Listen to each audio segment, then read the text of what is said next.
division to. Iba-ibang division kasi ng Sandigan Bayan. Siguro ito, isang division. Pangalawa, yung plunder, baka ibang division naman. Oho. Ayun. So, isa hong malinaw ha. Kaya ipinapakita natin yung video kanina sa Sandigan po yon, live mismo, available sapagkat ang naunang naglabas ng warrant ay itong kaso niya na may kinalaman sa graft. Sen. Pero Jen, hindi lamang yan ang gusto nating sabihin. Opo, opo. Ang mas importante dito ay yung nagaganap sa likod ng pangyayari na yan. Bago sampahan si Senador Jinggoy ng kahit anong mga kaso, graft, plunder at kung ano-ano pa, at bago pa mag-issue ng warrant of arrest na kagaya nga ng nangyaring hapon na ito, Opo. baka hindi alam ng mga kababayan natin kung ano ang mga nangyayari sa likod bago naganap. Ang natatandaan ko dyan, Sen, ako, nung nagkaroon po ng botohan kayo sa Senado at nakuha ng grupo po ninyong majority, doon, nung bandang hapon na yon, Sen, ay doon bigla naglabasan ng mga kaso nitong Senador Jinggoy Estrada na ang sabi niya ay maglalabas daw po ng warrant of arrest, may kinalaman sa kanyang plunder case nung kayo po na ang majority. Kasama niyo po sa majority. Napansin niyo rin yata yun. Yes po. Marami nakapuna Hindi ng lamang Sen. si Senador Jinggoy, si Senador Joel, ganun din. Opo. At ngayon, mababasa mo, mukhang nasa preliminary investigation stage na yung kay Senador Cheese. Ayan, At opo. maging ako naman, alam na ninyo, di ba? Ay, opo, oho. Pero pag-usapan muna natin yung kay Senador Jinggoy. Meron ho bang Kaya ako sinasabi na baka hindi alam, kailangan ipaalam natin sa mamamayan kung ano ang dinanas na pressure? Ano ba? pressure ni Senador Jinggoy hanggang sa umabot nga siya sa ganyang kalagayan. Ganun ho ba? Kasi hindi naman nagsasalita si Senador Jinggoy. Talagang Sen, halos minuto, oras-oras, kinakausap siya na kumalas siya doon sa 13. So, may tumatawag po sa kanya, may kumakausap, personal, telepono, ganun po. Lahat ginagawa. Oho. Sabi nila, Jinggoy, napakasimple lang ng problema mo. Okay. Wala ka ng kaso basta kumalas ka lang dyan sa 13. Takpo, ay mabigat. Ngayon, Pressure nga yan. Oho. Nakita mo naman, ginagawa nila lahat. Ang magagawa nila, Oho. magpe-press con sila kung anong nilalabas sa social media. Kanya 3 araw lang yan, 1 week lang yan, makukuha namin uli yan. Opo. Di ba? Oho. Hindi lamang siya pinapressure. Maski si Senator Joel, ganun din. Nako. Oho. Ako naman kasi, hindi na nila ako ma-pressure siguro. Ay, kinasuhan nga ako, nag-imbento sila ng kasong plunder maski sa akin. So, dapat mapansin ninyo, ang lahat ng ito'y ginagawa nila para wasakin nila yung 13.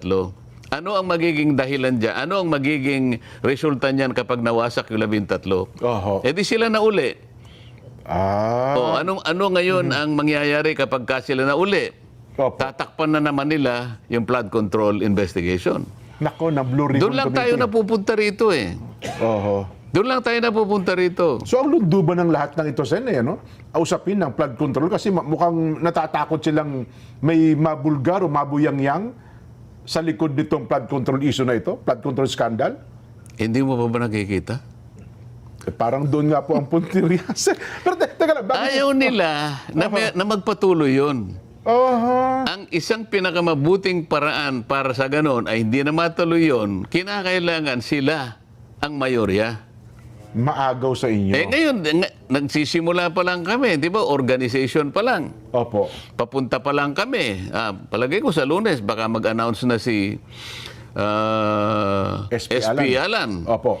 Magtawag na siya ng schedule ng Blue Ribbon. Mag-schedule na po.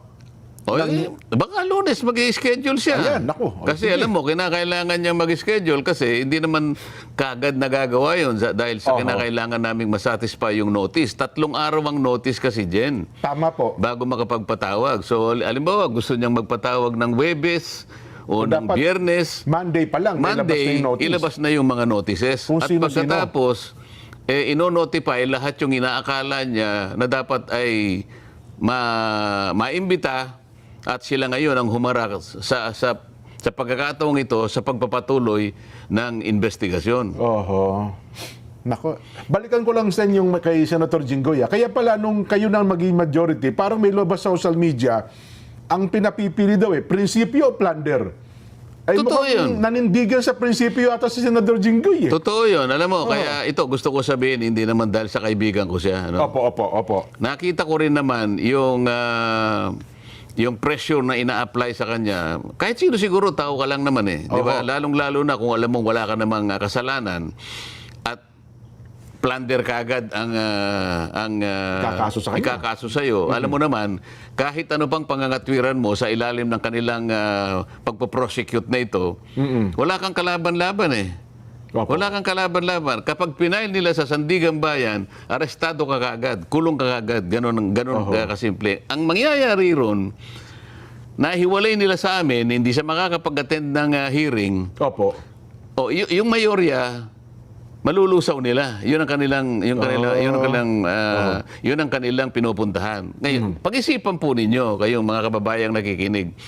Talaga bang interesado sila na i-prosecute si Senador Jinggoy? O interesado lang silang maibalik yung mayorya sa kanila? Kasi kung talagang may kasalanan yung tao, ba't kinakailangan mong gipitin? Ba't kinakailangan siyang umalis? At sasabihin mo sa kanya, para hindi ka na mahirapan. Ikaw naman, ilang beses ka na namin kinukumbinsi. Kumalas ka lang sa kanila, wala ka ng kaso. So ano ba talagang gusto nila? Ang tindi pala.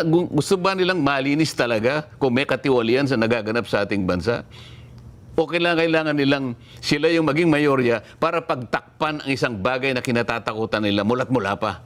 Ito dapat yung pagtukoy, malaman na ng taong bayan kung sino-sino. May idea na tayo, formality na lang ito eh. Opo. Anong dahilan dyan?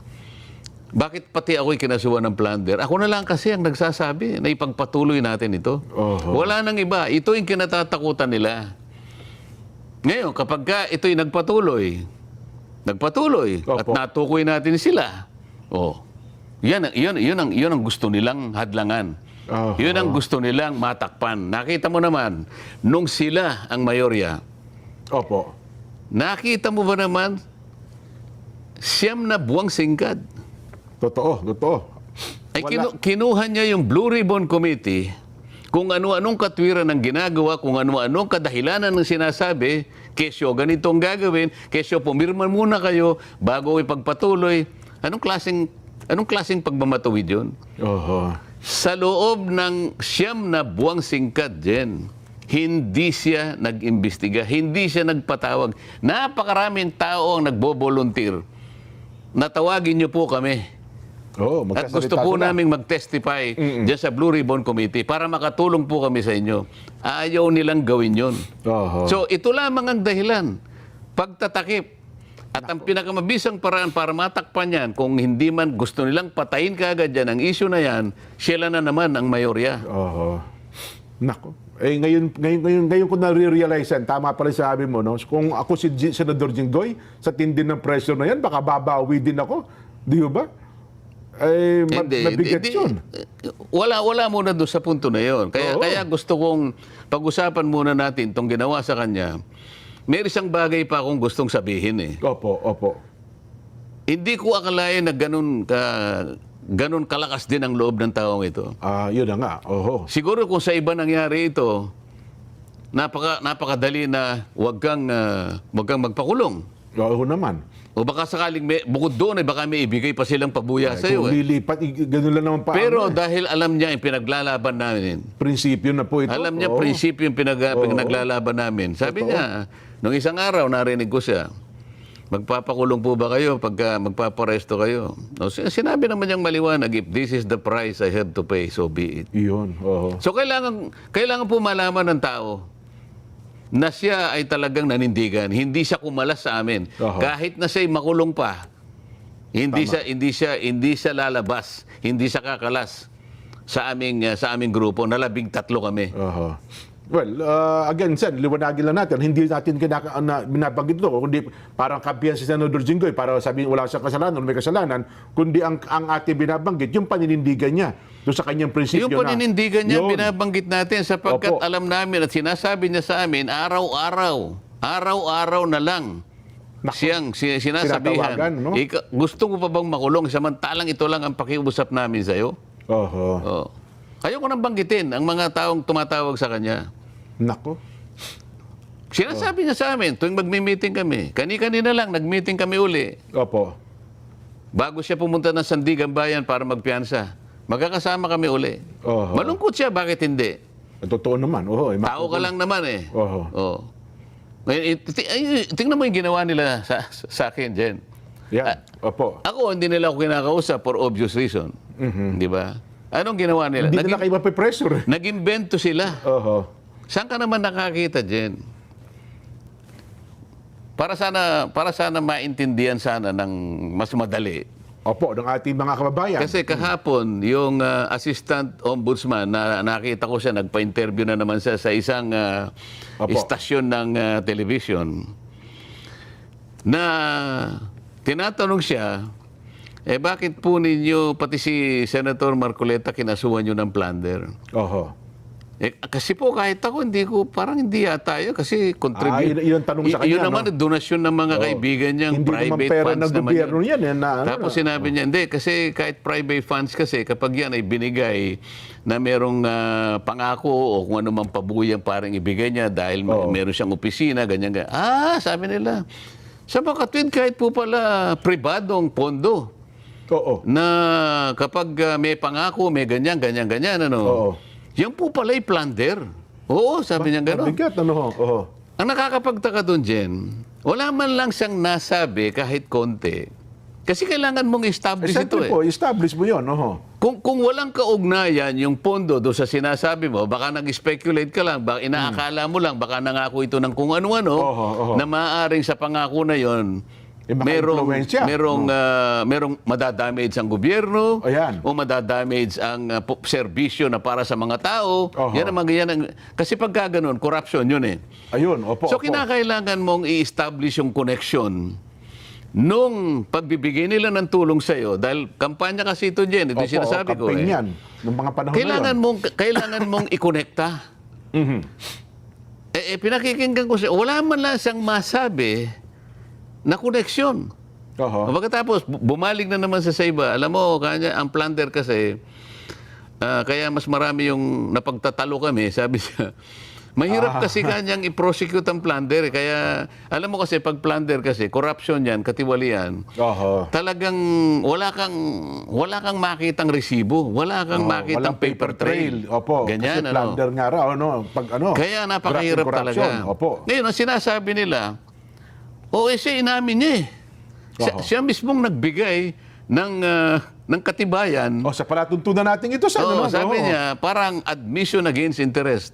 Tingnan mo itong mga taong ito. Siguro para sa mga kababayan nating nag-iisip. Si Senator Marcoleta, kumandidato ng 2025 election. May kaibigan siya, tumulong sa kanya. Nagkataon kasi yung mga tulong na binigay ay wala pang campaign period. Hindi basta, opo. Pero yung tulong na yon ay sakop ng election period. Ang election period kasi, Jen, ay 1 year before the election. So Yes, isang po. taong singkat yun. Ano? Opo, oo. Pero yung campaign period, magsisimula ng February 11 90 days ata national. hanggang 90 days yan. Opo, 90 days, Hanggang opo. sa ikaw ay manalo na. Ano?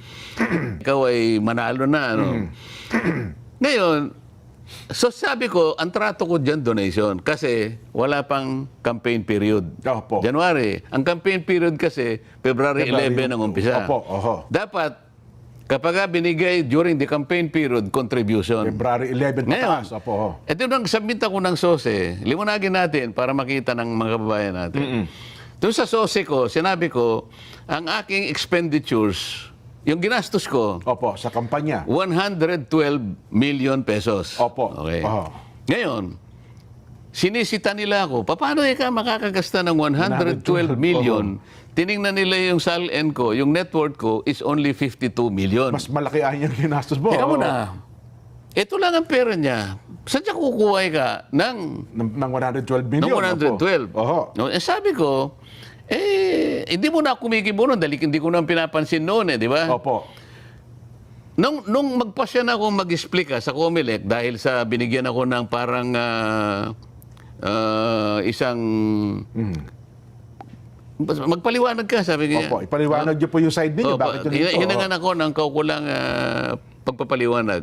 Show cause order ang tawag doon, Jen. Opo. Hindi, pinaliwanag ko na na-receive ko po itong donation sa 3 kaibigan na nagkakahalaga ng 75 million. Yes, opo. Siniyasat nilang ganon.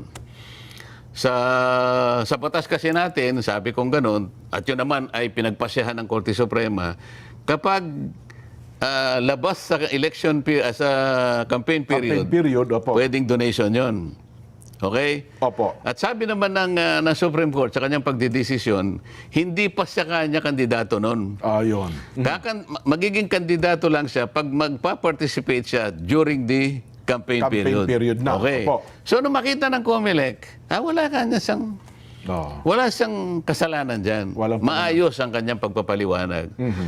Ang bumoto dyan, 6-0. Opo. Ibig sabihin, halos silang lahat. Lahat ng commissioners. Kaya lang siguro 6-0 kasi yung chairman nila, hindi siya nag-participate. Nag-inhibit yata siya. Opo. Baka kung hindi siya nag-inhibit, 7-0. 7-0. Ang ibig sabihin, maliwanag sa COMELEC na nagtapat lang ako. Ngayon, Naging transparent kayo, Sen. Opo. okay. So, 112 million ang ginastos ko. Ito na naman ang banggit ng Sandigan Bayan. Sige, palagay mo kanyang, kung na-receive niya kanya 75 million, bakit nung isubmit niya yung SALN dated December 31, 2025, opo. ba't di niya nilagay sa SALN yung 75 million? Hindi ayan nag-reflect to sa salin Ba't ninyo. hindi niya na-reflect? Opo, oo. Paano ko naman i-reflect, mga kababayan? Ginastos ko nga eh. Oho. Hindi nyo naman asset yun eh. Hindi naman kagaya ng iba. Baka yung iba nga, baka sila yung nabigyan. Aha. Pero hindi ginastos. Baka yun ang problematic. nabigyan. Tingnan mo dyan, ba't ko Opo. kinukwento to? Kapag ka pala ikaw ay nagtatapat sa ngalan ng transparency, lahat kailangan ipagtapat mo. Diba, papaplander ka pa eh. Oho. Yung mga hindi nagtatapat, yung nagtatago ng resibo, kaya hirap na hirap ang Sandigan Bayan, yun ang pinipilit Hindi ng i-plunder. nagdeklara ng totoo. Oo. So kung hindi ka nagsasabi ng totoo, mapaplander ka. Pag nasasabi ka ng totoo, ipaplander ka. Ay, saan pupunta yung tao dyan? Ilan kayang kandidato magmula nung 19 kopong-kopong Aha. ang humingi ng tulong sa kanilang kaibigan o lalo na sa mga oligarchs na yan ang pinangakuan nila? Opo. Ilan kaya ang kinasuhan ng plunder? Ah. Sa contribution din, ngayon Oho. lang ako nakakita sa kasaysayan ng National Prosecution Service na pati yung contribution, Oho. tulong ng mga kaibigan, ikaka-plunder mo pa. Wala pa ho bang mga naunang kasong ganyan din? Wala. Ito lang talaga, first time Wala. ito. Alam mo Mukhang ba- test case pala ito, no? Alam mo pati yung mga estudyante ng batas, Oh, ng mga nagtatawan law eh. students, ano? Alam nila yung elemento ng ano eh. Pagka sinabi mong plunder, merong elemento yun eh. Yes po. Kailangan mong i-connect doon sa corruption, doon sa damage sa gobyerno. Kunyari may project, may kontratang gobyerno, palagi mong kinukonect doon eh. Oho. Merong may injure na parte ng gobyerno. Oho. Meron kang sa katiwalian na yung kumita ka, Yes. nag-kickback ka, may ill-gotten ka. Pero ng gobyerno Oo. dapat eh. O kaya para naman, ganun. kahit na hindi doon sa paraan na yon, Oho. pero pinangakuan mo na ganito, hindi, kanya tatanggalin natin si ganito. Tatanggalin mo yun, walang kasalanan yun, nagseserbisyo. Oo. Ibig ko sabihin, palaging merong connection na gano'n ang gagawin mo Yun. dahil meron siyang nakikitang magagawa mo. Oho. Yun ang hindi plunder kung hindi indirect Indirect bribery po yun. Kasangkot na rin yung PD46 na sinasabi nila kasi Oho. magpinsang buo yung dalawa na yun eh. Opo. Lahat ng kukunin mo na pabor o ibinigay sa'yo, may kapalit yun. May pangako. ano? Dahil sa Ganun. opisina mo. Ngayon, kailangan ipaliwanag natin, ano ba ako nung ako'y kumakandidato na senador Opo. noong 2025 national elections? Ito ako noon. Magtatapos ang aking term June 30. Opo. Last term nyo nun, as congressman eh. Last Opo. term ako. Opo. Gagraduate ako. Last Matatapos termer. ako June 30, 2025. Yes po. Bago ako kumandidato, Jen, nasa 19th Congress ako, bago pumasok ang January 2025, na kung saan doon nila ako binigyan ng pantulong, Oho. panggastos ko, sino si Rodante Marcoleta? Si Rodante Marcoleta ay congressman Opo. na tinanggalan ng mga Nako, ng lahat ng mga komite, commission on appointments. Halos lahat sa ng inyo. kasama ko, kinalaban na ako. Opo. Nakita mo, papasok ako sa committee, merong maninigaw sa akin, merong magtutulak sa akin, may kukunin ng hopyang kinakain ko lahat. Hindi na raw kayo kasali doon, no? Hindi na, magmo-motion lang ako. Your Honor, I'm sorry, you cannot make any motion because you are no longer a member of this committee. Yes po. Kailan po ninyo ako tinanggal? Oho. Basta po kayo natanggal na. Ganon po yung kalagayan ko. Yun ang kalagayan ng panahon na yun. Pagkatapos, Opo. yung Commission on Appointments, Yan, isa tinanggal pa yan. din po ako ron. Tinanggal din po ako ron. Katapos-tapusan, pati po yung mga allowance na tinatanggap ng bawat isa sa amin, Inalis din sa inyo. entitled naman po ako dahil congressman pa po ako doon. Ang pagkakaiba lang namin, ako po'y inaway na parang hindi na po ako kasali. Yun. Ganon po ang kalagayan ni Rodante Marcoleta nung siya'y kakandidato ng 2025. Nasa kalagayan ba ako na mag-offer ng magagawa ko sa sino mang tutulong sa akin? Inaway na nga ako. Oho. Ang kalabang ko na ay Speaker ng House of Representatives. Halos buong kongreso na kalaban ninyo. Hindi lamang yon. Ano pa ang kalagayan ni Rodante Marcoleta? Yan, oho. Tingnan mo yung survey SWS at saka Pulse Pulse Asia. Asia. Lahat na po ng survey, lahat na natin. Yan, oh. Number 32 ako. Tama po. Pagkatapos, minsan maawa sa akin yung survey, 31. Oho. Hanggang sa umabot ako sa 23, 22, pabalik-balik ako sa 22, 23. Jen, halimbawa ikaw, alam ko namang hindi ka mahilig sa karera eh. Yes po, yes po. Hindi tayo nangangarera. Oho. Dahil alam mo yung ating kalagayan. Po, yes po. Hindi tayo nangangarera. Oho. Dahil alam mo yung ating kalagayan. Pero sa mga nakakaintindi po ng karera ko, nakakabasa po ako, maski sa comics lang. Mahilig ako sa comics nung ako'y bata. Tsaka kahit sa pelikula siya, napapanood na natin. Tatayaan mo ba yung kabayo na yon? Kung kulela. Kundihado? Walang Oho. Ang ibig ko po sabihin, tataya ka lang sa isang tao, ano man ang gagawin, aktibidad, kung may maasahan ka doon. Siyempre naman po. Oho. Sino po tataya sa akin? Number 33 ako. Oho. Talaga? Sabi sa akin nga ni Mike Defensor, kaibigan ko yan eh. Isa yan sa tumulong sa akin. Oho. Kung Dante, sabi niya, ako naman gusto kitang manalo talaga, ba't naman hindi? Oo naman, oh. Kaibigan niyo yan eh. Oh. Kaya lang, alam mo naman ako, kanya, practical naman akong tao. Hindi naman kita ka mo, bigla na lang kitang aapuyuhan na ganyan, i-encourage. Alam ko namang number 33 ka, pero tutulungan kita, huwag kang mag-alala. Ayun, oho. So, Kahit na siguro, di ba, Mike? Pagka ako nanalo, i-recommenda kita sa MMDA. Huwag na, alam ko na hindi ka mananalo. Ano po ang ibig ko sabihin? Oho. Si Rodante Marcoleta, nung siya'y kumakandidato, wala po siya sa kalagayan na mangako. Oho. Baka wala pong maniwala sa akin. Kaibigan na lamang po siguro, kaya nila ako tinulungan. oho. Noong Yun mga lang panahon na yun. Yes po. Pagkatapos may plunder ako dyan. Oho. Nililiwanag ko lang kung paano ang gagawin nila para lamang lusawin yung aming bilang para makuha nila ang mayorya. Ito yung punot dulo nito. Doon talaga uuwisin, Hindi ano? sila tumitigil. Araw-araw. Oho. Araw-araw. Pati yung nangyari nung nakaraang huling araw. Nang nag-walkout sila. Oho.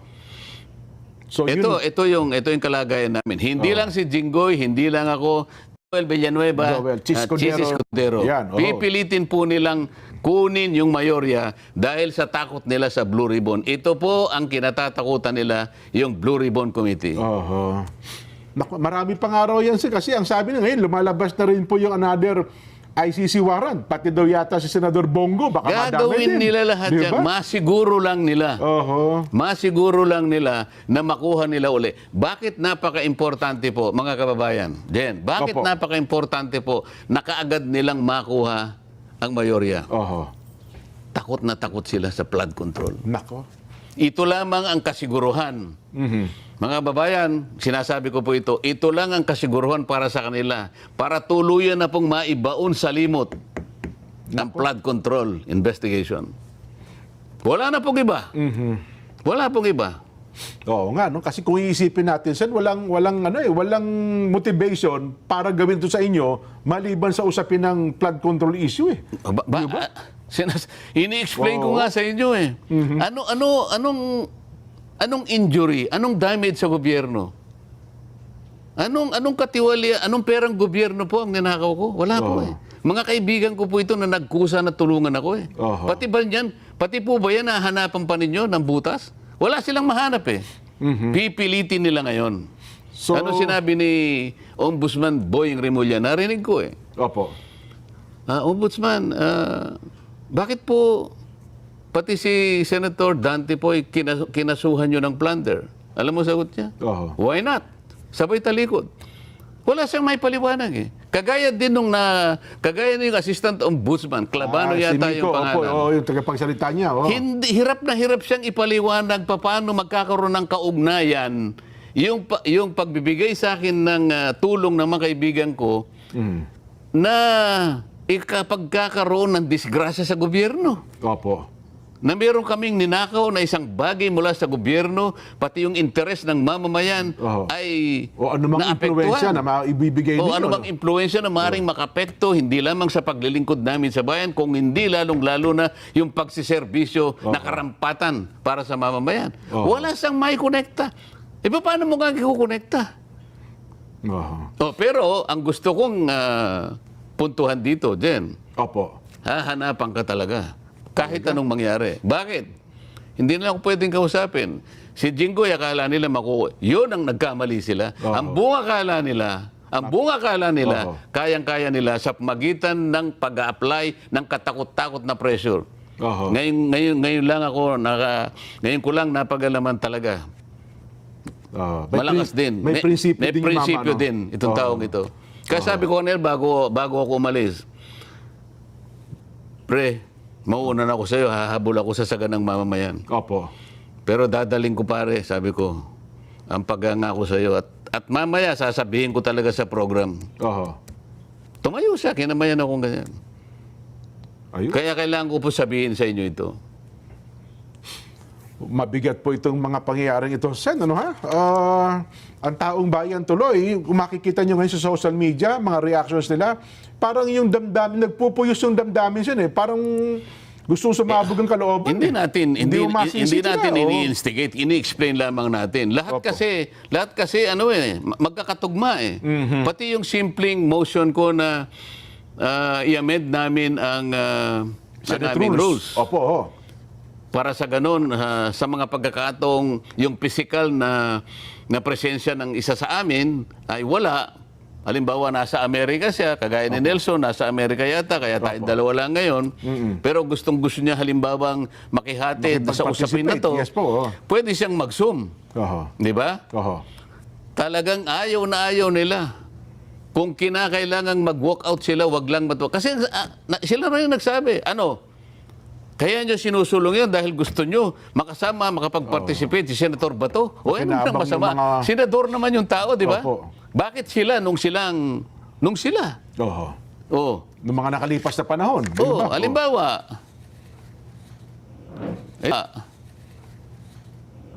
Ito si Ping. Ha? Pati sa Interparliamentary Union eh. Oho. Dahil sila yung nagpupunta ron. Alam mo yung Interparliamentary Union, ito ay world body. Ako nakapag-ano na rin ako ron eh. Oho. Nakapunta na ako ron, nakapag-attend ako ron. At mula yung mag-attend ako ngayon, kauna-unahan at kahuli-hulihan, nangako ko sarili ko hindi na ako mag-attend dito. Walang kakwenta-kwentang puro ano lang pala yun. Ganun ho ba? Puro ano lang, puro yung talagang parang publicity. Pero naman ako naman dahil tinutupad ko ang tungkulin ko, may kwento ko lang ng konti. Yes po. Pinagandaan yung mabuti. Merong 3 resolution kasi doon. Opo. Sabi ni GMA, kasi doon niya ako pinapunta, ako kasi lahat ng gagawain ko talaga siniseryoso Yes ko. po. Dinelegate ata kayo dun, Sen, ano ha? Oo. 3 yung resolution. Opo. Isa lang ang natalo tayo, yung 2 na ipanalo ko. Alam mo kung bakit yung isa hindi ko naipanalo? Oho. Nalate ako kasi kinakailangan magpunta ka sa napakaraming ano Doon na pala kayo natanda, nalate ka kayo, Pagkatapos, no? pag upo ko pa naman ganun, tapos na. Nagbotohan na Pero pala. yung watawat nila, yung banner na kaganon pa, Opo. alam kong bumoto itong katabi ko. Oho. Ang katabi ko, Algeria eh. Oho. Teka muna, sabi ko, tapos na ba? Yes, kanya. Bakit ka ako tumaas against Philippines? Wala ka naman eh. Andito na nga ako eh. Nahuli ka, sabi niya eh. Doon lang ako natalo. Ayun, oho. Pero ayoko na. Dahil yung pagtatalo doon, parang ano lang eh. Parang pag-uusap lang na Hindi nyo ba pwedeng i-delegate yan, Sen? Ako na lang papuntahin nyo pagka mayroong mga inter-parliamentary union meetings? hindi ka siguro papupuntahin doon dyan. Kasi, bakit ka mo? Opo. Mas magaling ka sa kanila dyan. Yun lang. Baka hindi ka papasukin. Oho. Saglit lang tayo, Sen. Magbe-break muna tayo. Ibigyan pa natin na mas malalim na talakayan yung usapin ng walkout. Meron muna tayo lang mga mahalagang paalala. Kayo po ba'y maglalakbay sa pamamagitan ng ating mga sakyang pandagat? Panoorin niyo po ang paalala ng PPA.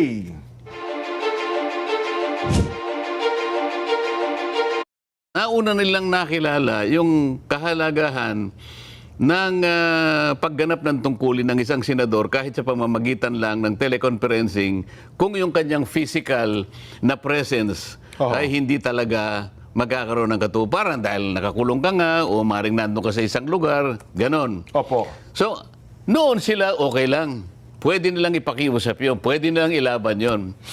Pero nung kami na, aba, ganun na lang ang kanilang pagtutol. Sokdo lang mag-walkout. At saka hindi lang karaniwang pagtutol. Opo. Kung kinakailangan magsipag-walkout sila para lang mawalan ng saysay yung aming ginagawa, ay nakita mo na kung asa ng, di ba double standard tong ganito? At meron pang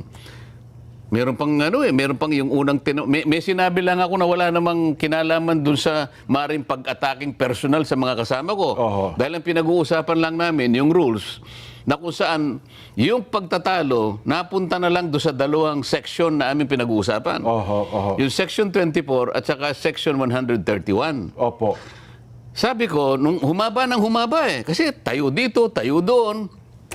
Pinipilit ng usa. Hindi kanya kailangan tayo sa Committee on Rules. Opo. Sabi naman nung isa, hindi kaya nga nandito na si SP, siya na ngayon tumayo para ipakiusap sa atin if we can take up this issue in plenary today. Ayun. Kasi wala pa nga committee on rules eh. Alam mo, Jen, tinitingnan ko sila eh. Dapat doon lang nakita na yung katwiran na dapat wag na silang magreklamo. Bakit ka mo? Kung sila'y matagal na sa Senado, lalong-lalo na yung tumagal at tumanda na dyan, hindi ba nila alam, Jen, na yung plenaryo, yung floor, is the highest governing body? Yes. Ang ibig sabihin, kaya niyang i-override kahit ano yung nangyayari sa mga komite. Ang totoo niyan, kapag pinagkaisahan namin na isuspende yung rules, magagawa namin because it is a plenary action. Sabi ko, nagtataka ako. Ba't hindi nila makuha yun? Ay, matagal na sila rito. Ako naman isa lang ako doon sa mga ngayon lang napunta ron. Pero naintindihan ko, yung parliamentary practice. Di ba? Ngayon, tayo dito, tayo doon. Pinipilit nila yung Section 24. So, namagitan na rin ako. Sabi ko, ganito po yan.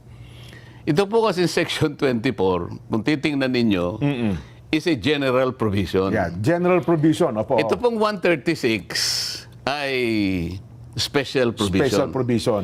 Alam po ninyo, kako, sa prinsipyo po ng batas. Ito po yung principle. Hindi na kailangan debatihin ito kasi kung pareho tayong abogado, magkaintindihan na tayo. Sabi namin sa mga abogado, the special law will always prevail over a general law. Tapos na yun eh.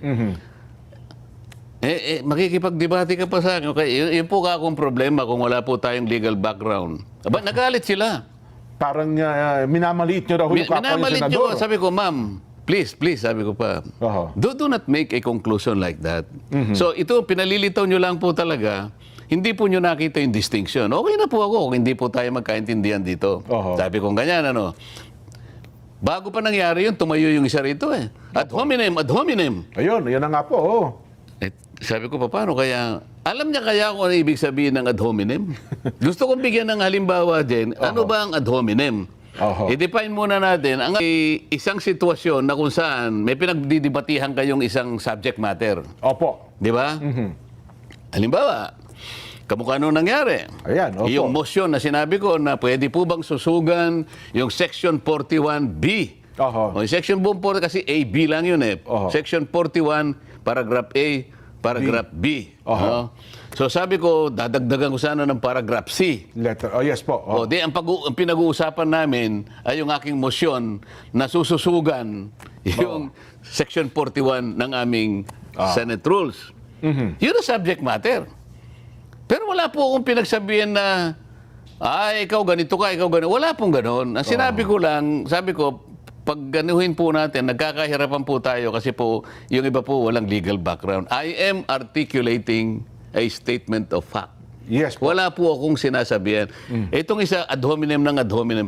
Ang ad hominem kasi, Jen, imbes na yung pag-usapan natin, ay yung subject matter, pinagtitira mo yung kalaban mo. Pinersonal mo siya. Na may personal ka. Iyon ay malayo sa aking ginawa. Alam po nila yon. Makikita naman nila sa mga video. Ngayon, magbigay tayo ng example ng ad hominem. Opo. Kung naghanda na yung pinahanda kay Director, kung pwede nating pagawa ngayon para sa mga kababayan Ipapasitan natin. Ipapanood ba natin? Sige nga po. Kung po pwedeng ipanoorin na natin direct kung okay na yung Yung video. inihanda ni ni Pogi. Ayan. Aha. Meron ba? Para example lang, ipanood natin sa kanila, Sen. Ito ho, lantarang ad hominem po ata ito. Example, ayan. Yan, Paulit-ulit na. Ikaw na magbasa. Paulit-ulit na sinasabi na ito ang batas.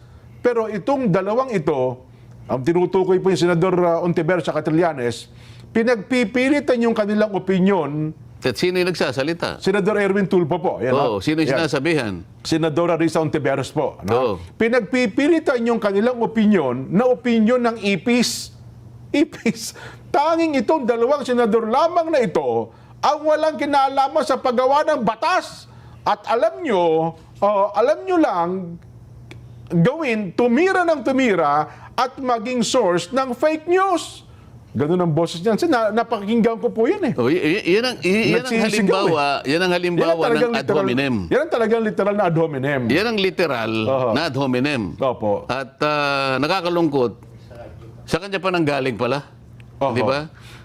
Ako ba nagsabi ako na gano'n? Hindi. Ako ay gustong tumulong sa ikatatapos ng aming pinagtatalunan.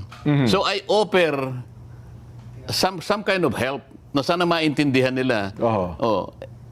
And hindi ako nagtagumpay kasi hindi nila maintindihan dahil wala nga siyang legal background. Ngayon, daming kinuha nag-trigger sa kanila yung ang dami namang mga abogado, lalo na yung mga pulpul na abogado na ayun, nagpilit merong nagpalitrato doon sa library yata, punong-puno na libro ng mga yung background niya puro legal books. Opo. Yan, kanya may legal background na ako. Alam mo, Jen, ito mga ganito, hindi nakatutulong para linawin ang isang napakasimpleng bagay. Hindi ba? Yes po. Sinabi ko lang na ito po ang, baka makatulong po, iwasan na po natin itong bahagi na ito kung tatanggapin po ninyo itong prinsipyong ito na sa batas po ay nangyayari. Hindi ka ganito. Wala na po akong magagawa. Hindi po tayo magkakaintindi. Kaya pa nung tumindig si SP Alan, nung pagkatapos magsalita, meron daw niya kasi mga lingwahe, kayo mga abogado na kayo nagkakaintindihan, at saka lingwahe ng mga hindi abogado na hindi nyo naintindihan. Hindi, meron mga ganun nga pala. sa amin, sila nga yung gustong-gustong magsalita dyan. Well, tama kayo. Merong magsasabi dyan, res ipsa loquitur, sabi niya. Ay, Sila pa yung nag-ano Latin yan, Pero ako hindi ako kumikibo Oho. Sila yung nagsisimula At saka gumagamit pa sila ng pagka nag-privilege speech yun dyan, Oho. Lo and behold, ganyan Para, kung napanood mo yung Ten Commandments dyan, Oho. parang nakita mo si Moses na nakaharap sa Nile River. Sa dagat na pula. Ewan ko, dagat na pula yata. Dagat na pula, opo. Lo and behold, mga ganyan. Kaya, Mr. Speaker, for the life of me. Talaga, napakahilig nilang gumawa. Sila yung mismo gano'n. For the life of me, Mr. Speaker. Pray tell, Mr. Speaker, pray tell. Ayoko nang anuhin yun. Baka naman sabihin nila. Pero silang nagsasabi nun. Ako dyan, simple lang. Hindi ko sinasabing pray tell. Ang sasabihin ko lang, Mr. Speaker, can you explain? Yun lang. Kasi ibig lang sabihin, explain eh. Opo. Pero hindi sila talagang gumagamit. Sila talagang, ewan ko. Para ho kasi nararagdagan ng talino nila kapag gumagamit ng mga Okay lang Latin, sa akin. Pero ang gusto ko sana, higit sa lahat, ang makaalam, ang makaintindi, yung taong bayan. Oho. Pwede mo naman sabing, Mr. Speaker, can you explain please? Pakipaliwanag yung Hindi, nga po, ang salita niya, Mr. Speaker, pray tell. Oho. O yan, nakatingin nyo rin. Parang alam niya kung ano yung pray tell. Para bang kasi, well, hindi naman sa minamaliit Ba't natin. kinakailangan ko pa sabihin, for the life of me, Mr. Speaker, Oho. lo and behold, talaga namang... Ay, nako. Anyway, Sen, mayroon kasing ilang mga punto. Sabi, natawa ko doon sa, hindi pa rin natawa, kundi, ang sabi nila, ganito po, ba't di ba naman kasi pinagpipilitan pa yan? Matagal na nga anyang naibasura yan. Hindi na nga anya pumayag ang mga naunang senador sa panukala na yan. Bakit ba ngayon daw, sa panahon ito, ipipilit parang gusto natin gawin na makapag-participate sila sa pamamagitan ng teknolohiya? Kasi nga, tayo na lang siguro ang ayaw gumamit at mag-take advantage sa makabagong teknolohiya. Ang siyensya, mayabong na dyan, di ba? Opo. Oo. Tingnan mo yung World Congress dyan. World Congress na to dyan. Oho. Pinagagamit. Huwag na tayong lumayo. Malayo pa yun eh. Malaki pa yun eh. Oho. Balingan mo yung House of Representatives dyan. Opo. Nakakaboto sila online. Kung minsan, halimbawa, hindi nakarating yung kasi buong Pilipinas naman yung nandun siya sa kanyang distrito. Gusto niyang bumoto. Gusto niyang i-register yung vote niya. Teleconferencing o kaya video conferencing. Pinapayagan. Oho. Kaya kamakailan lang, isang batas ang kanilang parang pinagbutuhan sa third reading yata o second reading. Oho. 255 ang nag-participate. Yung iba, online. Oho. O, bakit yung mababang kapulungan pwede, yung mataas na kapulungan Hindi pwede. Hindi pwede. Oho. O bakit ang COMELEC ngayon pinapayagan online Voting. yung bote, yung balota mo, pwede kang bumoto online. Bukod doon, bago yung online na yun, merong mail voting. Opo. Anong ibig sabihin nun? Lahat binibigyan ng pagkakataon makapag-participate, makinabang ka sa gawain ng demokrasya. Oho. Kailangan ng tao